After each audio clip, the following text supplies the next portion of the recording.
Hi, Susan here. Okay, what do I think is a skill that everybody should have? Yes, hem a pair of basic pants. Okay guys, I'm going to show you two different methods. One with a little bit of skill involved in hand sewing, no machinery involved, and another one for the complete non-sewer. That's what's next.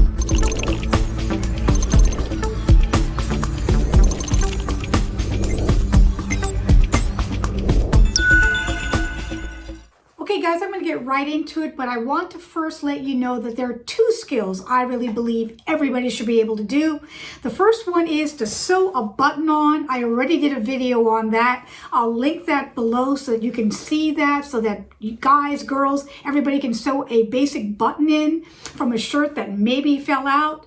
And then we're going to do the pants, and I'm going to have step by step, and I'm going to have timestamps on this entire video.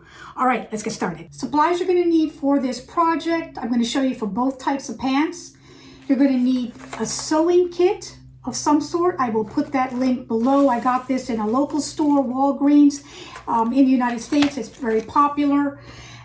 Some kind of a ruler, if possible, pencil, any kind of pins, a straight pin, a safety pin, even a paper clip will do. Some kind of a scissor, an iron, an ironing board, and let's get started. All right, guys, step one, turn up to desired hem length. Get one safety pin or one straight pin, that's all, just one. Put a pin in the front, like that. Check it in the mirror. That's step one. Step two, get on the ironing board, still on the right side of your pant. Turn up both of the hems. Have the crotch out and flat. Have the waistbands kissing or the same. After you turn it up on both sides, if it's a delicate pair of pants or dress pants, put some kind of fabric over it and press. If not, just steam lightly. Step two. Step three, I've turned the pant inside out, so now we're on the wrong side of the pant where you can see it's folded up. Get a ruler if you can and measure up from that folded edge with a pencil 2 inches. Mark that all the way across, then cut just that one layer very carefully on that line all the way around. Step four. All the way up to step four are the same for both the sewing and the non-sewing. So you get on an iron for step four and you turn up a little bit. You could measure it if you'd like. It can be anywhere from 1/4 of an inch to 1/2 of an inch. It can be consistent all the way around and just eye it. And then once you get that where you want it and it's turned under, so you're turning under that raw edge to conceal it, and then steam it down. Step four. Step five is the non-sewing part. I have my fusible bonding right here. I bought the 5/8 of an inch wide bonding. I'm going to take it out of its package.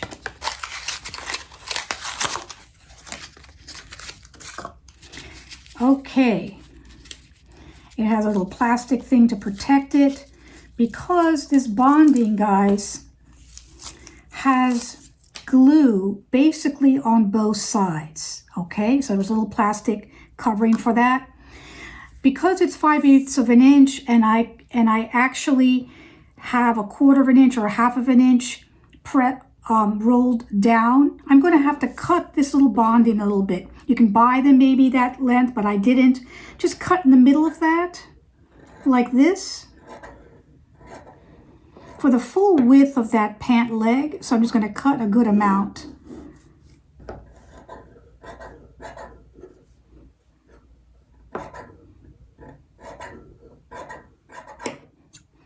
Until I have enough to go all the way around the pant leg itself. Cut that off. I'm going to use only one of these because I'm going to do the other leg differently. That's step 5A. Step 6, you need to unfold the hem and then put your bonding inside that little fold that you developed there by turning it back like that. Make sure none of it actually sticks out because it will stick on your iron like that. And then give it a press to bond that turn up. That's step 6. Step 7C, you want to fold back up to the desired length of where you wanted your pant leg to be. This is already bonded, as you can see. And now we're going to use the full width of the bonding to do the actual hem. I'm going to place that very close to the folded area. You want it up as high as possible to the folded area, as you can see here. But be careful not to make it stick out because it will affect your iron. You need a steam iron, and then you're going to go ahead and steam press that to bond that bonding to the pant leg like that. Take it off, let it cool for a moment, and then test. You can see it's already bonded. Fabulous. Continue that all the way around. So there it is on the right hand side, guys. There's no excuse. You can bond your hem just like that with the bonding. Now let's do the sewing version.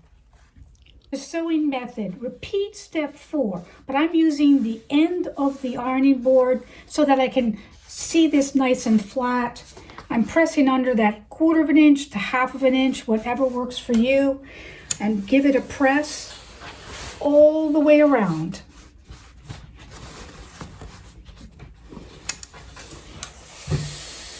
Step 5, we're going to be threading the needle and knotting the ends.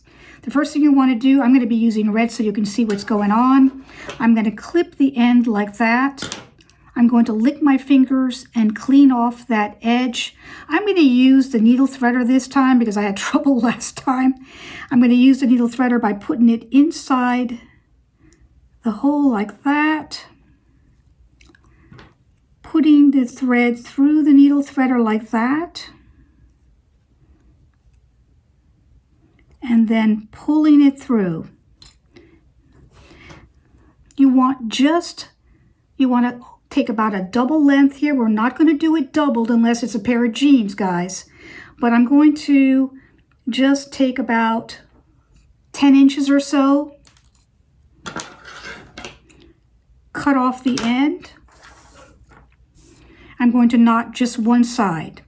You can do this double if you want. If it's a thicker pant, we're going to do it single because this is a thin type of pant.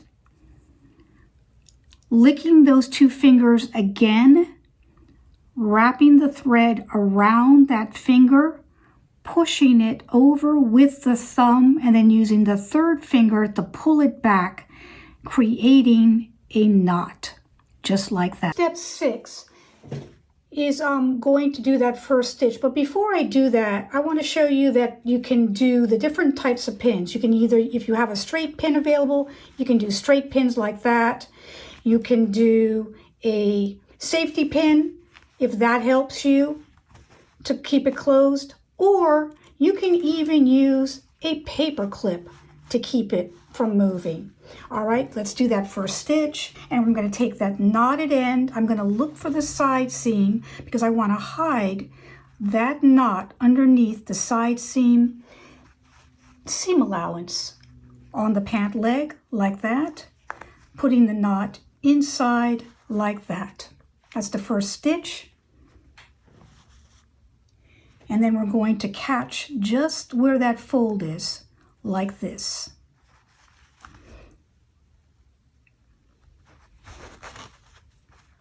That's stitch 1. Okay, step 7 is doing a slip stitch in the fold. The reason why I chose this one is because this one is less likely for you to trip on your pant leg with this stitch, because I'm going to show you how that is done. And we're going to go ahead and after we did that first initial stitch, we're going to put the needle through the fold like that, approximately a 1/2 of an inch or more, and poke it through that little tunnel of the fold of the turned up hem like that. And then we're going to catch a tiny bit of the actual outer fabric, maybe 2 or 3 stitches is all you want, just like that, to catch the outer fabric of the pant leg. Leave it loose, guys, not too tight. Go ahead and go inside that fold again, like that, about 1/2 inch or so.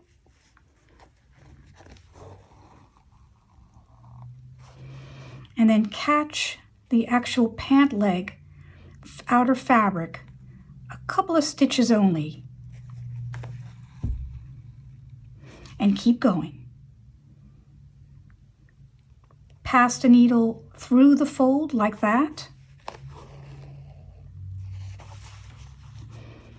and then slightly catching the outer pant leg, just a few stitches like that.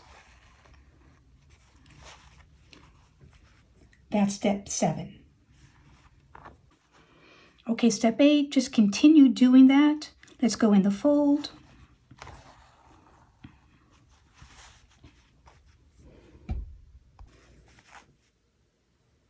Okay, here we are at the end. Step 9, just keep going till you get to the very end.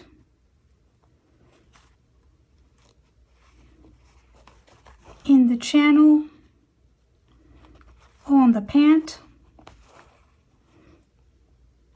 till we get to that seam again where we started. Remembering to make it pretty loose so it doesn't pinch on the right side. You can see how nice it's looking on the right side. When you get to that seam again, go in the channel. And then we want to catch that seam allowance. So you can do the knot on the actual seam allowance. I'm going to go once, twice, give it a knot.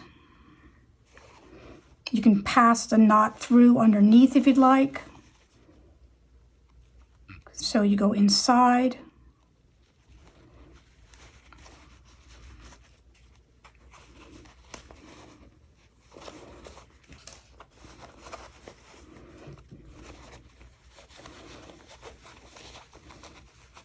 And put the knot where the other knot was,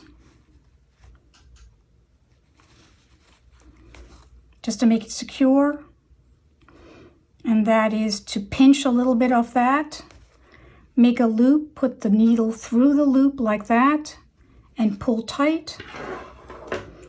Cut the excess thread. There we go. That is step 9.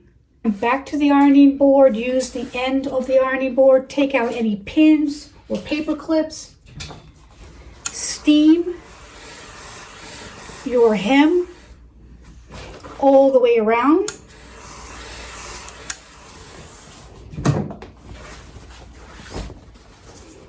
And there you go. So there you have it, 2 ways to do a hem. The blind stitch hem, as you can see here, or the fused bonded hem that with no sewing involved. So no excuses. I want to see you guys doing a hem. Give me in the comments that you were able to accomplish this because of this video. Give it a thumbs up and come on board and subscribe. I teach everything about fashion design on my channel, and I'll see you next time. Thank you. Bye-bye.